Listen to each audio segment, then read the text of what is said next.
Hi, Liz. It's Thursday. I'm really late this week, but I'm still here. So I just finished working on all my papers for the semester. I want to share about one of the papers I wrote on.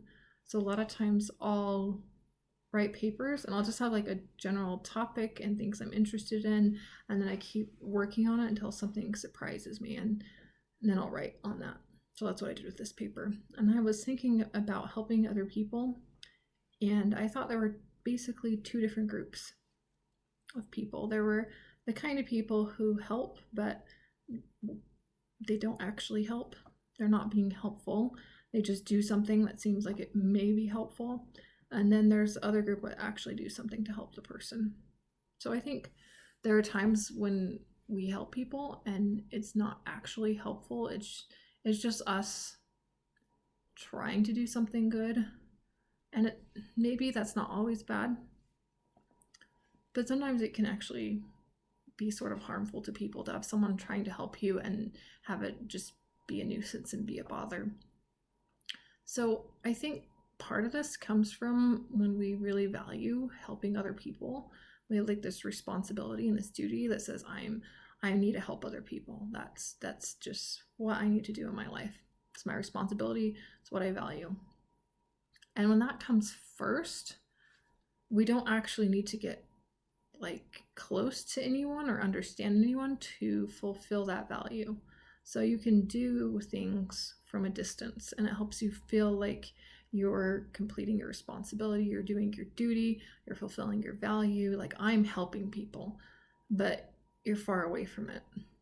And it's actually easier to stay far away because you don't have to spend the time and effort and the energy and figuring out how someone actually needs help. It's easier just to do what's easy for you. And I think sometimes it can be painful to get close to someone who needs help. It can be very uncomfortable. And when you accompany that with a sense of moral responsibility, like I need to help this person, I need to relieve their suffering, and then you're close to that suffering, it does become very uncomfortable and you feel guilty about it. I remember I watched a TV show that really bothered me because there's a group of people that were brought in to dig a well, and then they decided to renovate the school while they were there. And it wasn't really apparent that the school needed renovation or anyone wanted it to be renovated.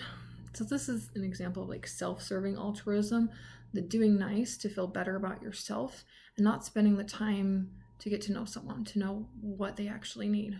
So it's sort of like if I want to help someone and I give them a banana and I go, here's a banana, and they say, oh, thank you. But if that person hates bananas, I'm not actually helping, I'm making their life worse.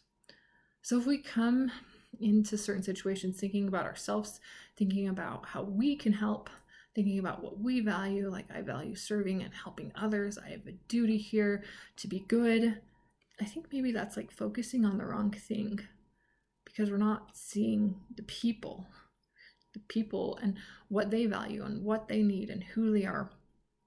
So sometimes it's like we need to forget about our duties, forget about our responsibilities, forget about what we value, and just like look at the people in front of us first and figure out who they are and what they want, and don't barge in with something that isn't really going to be helpful.